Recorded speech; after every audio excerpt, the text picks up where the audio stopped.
के प्रसंग में श्री वृंदावन का ध्यान, श्री राधा रानी का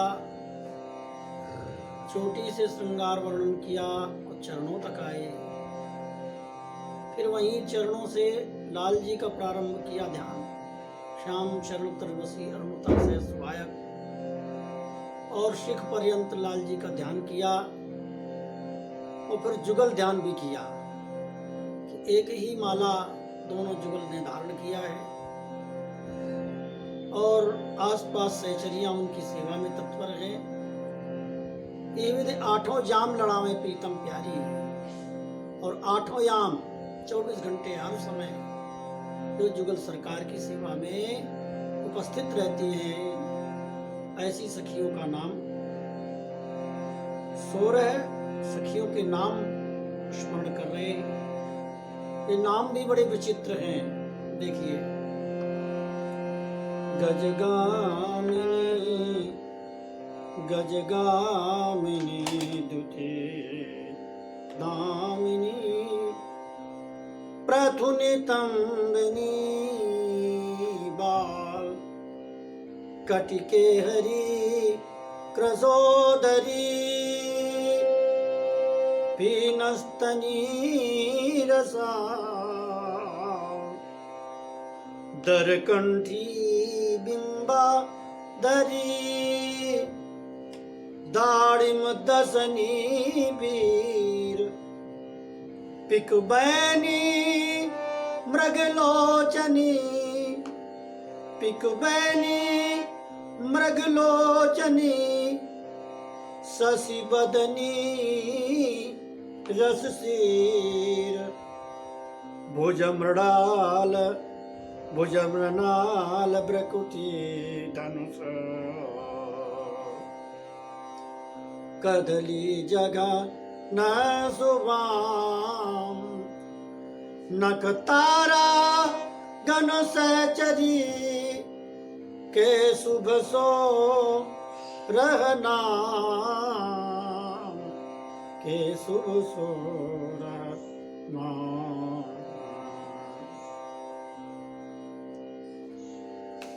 इसमें सखियों का नाम बड़ा विचित्र दिया है। श्री प्रिया प्रियतम के जुगल में जो अंग हैं,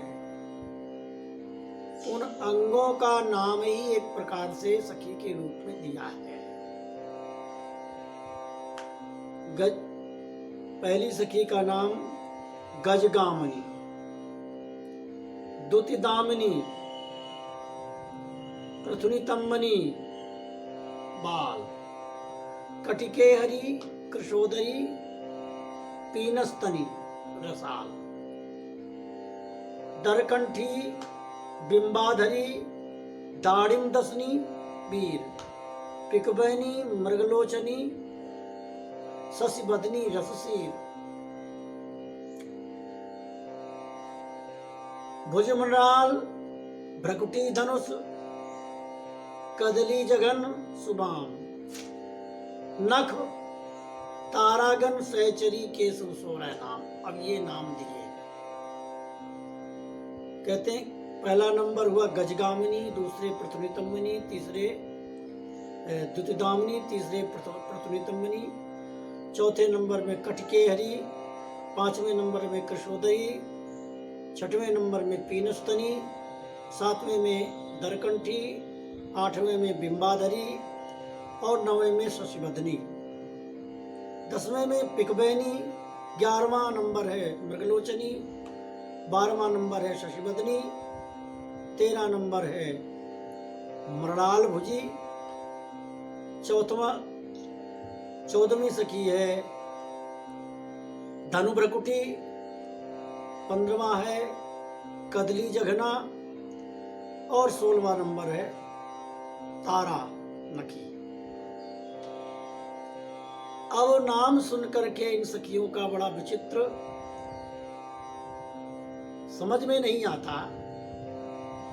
एक महात्मा थे, उन्होंने हमको बताया कि एक दिन की बात है, श्री जुगल सरकार और नित्य विहार मेरे हृदय में प्रविष्ट हुआ तो मैं जुगल का दर्शन कर रहा था। तो कुछ मिनट के लिए उन्होंने, प्रिया प्रीतम ने हमें सखी भाव प्रदान किया। जब सखी भाव प्रदान किया तो मैं देख रही हूं कि उनके अंग में मैं बैठी और अंग में ही सखियों का दर्शन हो रहा था। वो जो जुगल को आनंद मिल रहा था वही आनंद हमारे रोम रोम में समाया हुआ था, जिसको वाणी से कहना बड़ा कठिन है। ये नहीं समझ पा रहे थे हम कि हम उनके अंग में हैं कि अलग है। हम उनके अंग के भीतर भी प्रवेश कर रही थी, सखी के रूप में बैठी थी और बाहर भी थी, तो बाहर से भी दर्शन कर रही थी और अंदर में भी उनके सुख का आनंद ले रही थी। ऐसा विचित्र भाव कुछ मिनट के लिए आया, फिर भाव अदृश्य हो गया। उस दिव्य अनुभव के द्वारा ही वाणियों का अर्थ कुछ समझ में आया। तो इन महापुरुषों की वाणियों को समझना बहुत कठिन है, और उनकी कृपा हो जाए तो बिल्कुल कठिन नहीं है। नाम की कृपा से, आचार्यों की कृपा हो जाए तो 1 मिनट में सारी ग्रंथि सुलझ जाती है। तो इस बात का, अंगों में सखियां विराजमान हैं, इस बात का स्पष्टीकरण किया है भगवत सिंह जी ने आगे एक कुंडलिया में। 16 सखी बिहार में विपुल प्रेम बरयंग, समय साधि से सेवा करें पिय प्यारी के संग, पिय प्यारी के संग रहे बर अंगन माई, ज्यों दिन कर की किरण छोड़ दिन कर नहीं जान, भगवत रसिक अनन्य एक रस बैस किशोरा, रुख ले सुख सहचरे, रुख ले सुख सहचरे, सहचरी संतत सोरा, संतत सोरा।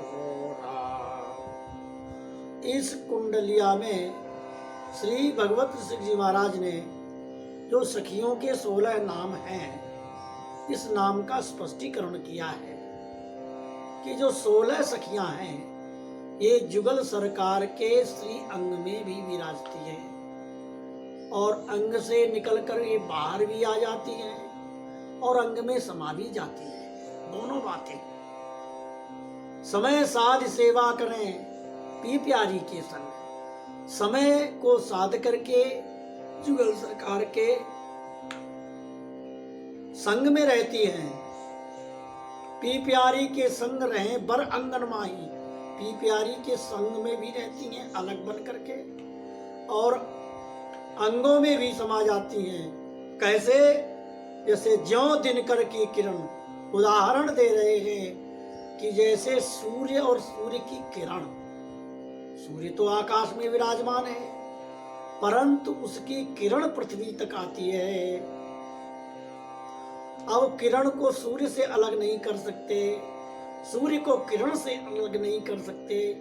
ये उपमा दिया है, ज्यों दिनकर की किरण छोड़ दिनकर नहीं जाई, जैसे सूर्य की किरण छोड़कर सूर्य को, किरण छोड़कर सूर्य को कभी नहीं जाती, ऐसे ही सूर्य स्वरूप प्रिया प्रीतम है और किरण स्वरूप सहचर्या है।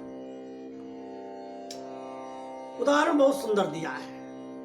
भगवत रसिक अनन्य एक रस वयस किशोरा। भगवत रसिक जी कहते हैं इन सखियों के स्वरूप वय भी किशोर अवस्था ही है जुगल के समान ही रुखलय सुख संचने सहचरी संतत सोरा। और श्री जुगल सरकार के रुख को समझकर, उनके सुख को समझ करके और संचरती हैं, उनके सुख को का संचय करती रहती हैं, उनके सुख की वृद्धि करती रहती हैं। इस आगे की 7वें नंबर की एक कुंडलिया है, 7वें नंबर के पद में आगे आएगा, 16 सखी बिहार में। बिना इस कुंडलिया के कहे इस 16 सखियों के नाम का स्पष्टीकरण होना बड़ा कठिन पड़ रहा था, इसलिए इसका आश्रय लिया गया। अब आगे कहते हैं, सखियों के नयन की दशा का वर्णन करते हैं कि सखियां जब जुगल सरकार का दर्शन करती हैं, जैसे किरण है सूर्य का दर्शन करता है तो कैसा लगता है। छके जुगल छवि बारुनी, डसे प्रेम बर ब्याल, नैनन पर से कारुण, देख दून को ख्याल। छके जुगल छवि बारुनी, सखियों के नैनों की दशा का वर्णन कर रहे हैं कि उन सहचरियों के नेत्रों की कैसी दशा है। जैसे डसे प्रेम बरव्याल, जैसे संसार में किसी को सांप काट जाता है और सांप का जब नशा चढ़ता है तो वो व्यक्ति बस सोने को करता है कि बस सो जाए, और मद में अर्धनिमीलित नेत्र के द्वारा उसमें मदमस्त भरा रहता, नशा सरीखा। बारूनी का जैसे किसी को नशा, इस लोक में संसार में किसी को शराब का नशा चढ़ जाता है तो वो उसी मस्ती में मस्त रहता है। जैसे डसे प्रेम बरव्याल, जैसे किसी को सांप काट जाए उसका नशा चढ़ता है, सांप का जहर। तो यहाँ क्या है सांप, बोले यहाँ प्रेम रूपी सांप, प्रेम रूपी सर्प का जहर चढ़ जाता है तो उनके नशा, उनके सखियों के नेत्र मदमस्त रहते हैं। नैनन पर से गारुड़ू, देख तो उनको ख्याल। अब गारुड़ू किसे कहते हैं? गारुड़ू गरुड़ और सर्प। गारुड़ू उसे कहते हैं कि जो किसी को सर्प काट जाए और उसका जहर जो उतारने आता है, मंत्र से जहर उतारने वाले को गारुड़ कहा है, क्योंकि गरुड़ और सर्प वैर बताया है। सांप से गरुड़ से सर्प डरते हैं, तो सर्प का जहर उतारने वाले को गारुड़ कहा है। यदि कदाचित गारुड़ आ भी जाए तो इनके जहर को उतारना चाहे तो ये जहर नहीं उतार सकते। कौन सा जहर है? रूप का, रस का, लीला का ऐसा नशा छा गया है कि गारुड़ भी, कोई व्यक्ति, संसार का कोई प्राणी इनके नशा को नहीं उतार सकता।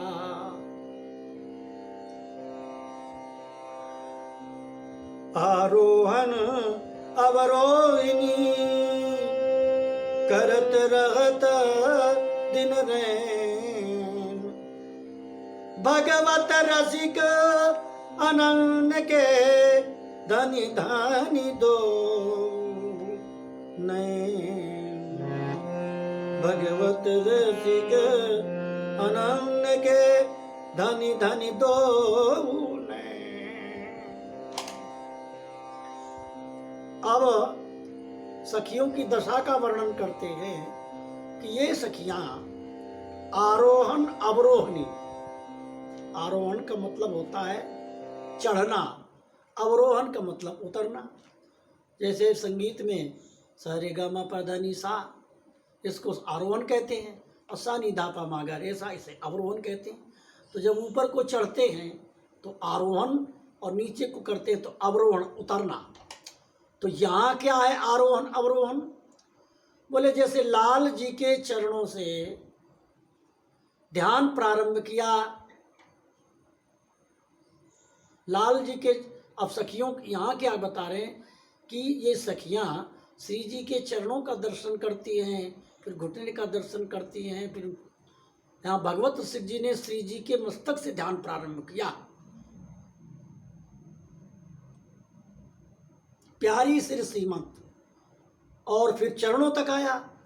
फिर यहाँ लाल जी के भी चरण बगल में हैं, तो लाल जी के चरण से और लाल जी के सिर तक पहुँचे, बस एक गोलाकार बन गया। तो आरोहण अवरोहणी, नीचे से ऊपर, ऊपर से नीचे जाती चलती रहती हैं सखियाँ। इनके नेत्र आरोहण अवरोहण करते रहते हैं। बोले कब? बोले दिन रात एक रस। भगवत रसिक अनन्य के धनी धनी दो गुणान। भगवत सिंह जी कहते हैं जो रस का रसिक अनन्य हो जाता है। यहाँ भगवत सिंह शब्द का अर्थ सखियाँ भी कहते हैं कि वो सखियाँ उनके रूप रस में ऐसे तन्मय रहती हैं।